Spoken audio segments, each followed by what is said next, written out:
नमस्कार दोस्तों, आज फिर मैं आपके लिए ज्ञान से भरी एक कहानी लेकर आया हूँ। ये कहानी है गौतम बुद्ध और एक दुखी भिखारी के बीच की बुद्ध की लघुकथा है, जिससे जीवन का बहुत अच्छा ज्ञान मिलता है। एक बार महात्मा बुद्ध एक गांव में अपने शिष्यों सहित घने पेड़ की छांव के नीचे बैठ थे। आसपास के गांवों से बहुत से लोग अपनी मानसिक समस्याएं लेकर महात्मा बुद्ध के पास आ रहे थे।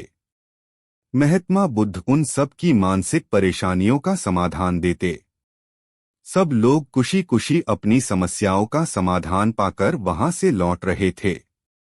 वहीं से कुछ दूर बैठा लोगों को बुद्ध के पास जाते देख एक दुखी भिखारी अपने भाग्य को कोसता हुआ यही सोचने लगा कि अभी कुछ देर पहले तो ये लोग दुखी मन से मुंह लटकाए उन महात्मा के पास गए थे, और अब इतना खुश होकर कैसे वापस लौट रहे हैं।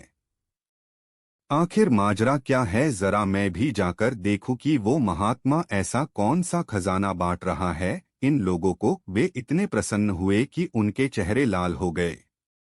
जब वो दुखी भिखारी कुछ नजदीक गया तो उसने देखा कि ये महात्मा तो लोगों को प्रवचन देकर लोगों के दुख का निवारण कर रहे हैं।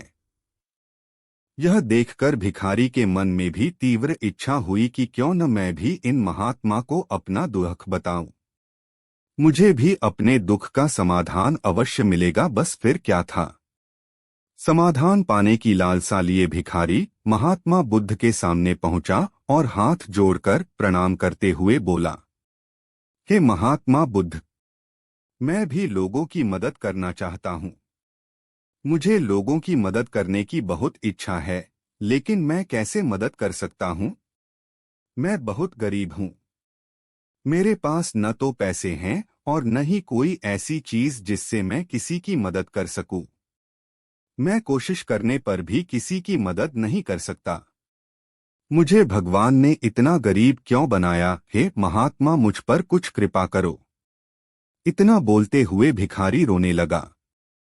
महात्मा बुद्ध बोले, आप बहुत अज्ञानी हैं, क्योंकि आप अभी तक इस भ्रम में जी रहे हो कि तुम्हारे पास कुछ नहीं, जबकि दूसरों को कुछ देने के लिए तुम्हारे पास बहुत कुछ है। तुम बिना धन और वस्तु के भी दूसरों की मदद कर सकते हो। तुम्हारे पास जुबान है, जिससे तुम मीठे शब्द बोलकर किसी के दुखी चेहरे पर मुस्कान ला सकते हो। इन्हीं शब्दों की ताकत से तुम किसी के भी टूटते हौसलों को फिर से मजबूत कर सकते हो। इन शब्दों की शक्ति से आप किसी के भी मन में सकारात्मक विचारधारा के बीज बो सकते हैं और उसे गलत रास्ते पर जाने से रोक सकते हैं। तुम्हारे दो हाथों से किसी भी कमजोर या लाचार व्यक्ति की सहायता कर सकते हो। आपके दो आंखें किसी अंधे को रास्ता दिखा सकते हैं। तुम किसी के लिए दुआ कर सकते हो। यह हो सकता है कि उनके बुरे काम फिर से हो जाएं। आप किसी के अच्छे स्वास्थ्य की कामना कर सकते हैं।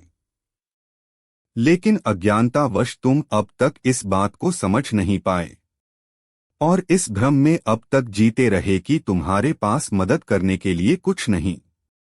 किसी की मदद करने के लिए धन और वस्तु का होना अनिवार्य नहीं है। बिना धन और वस्तु के भी हम कई प्रकार से लोगों की मदद कर सकते हैं।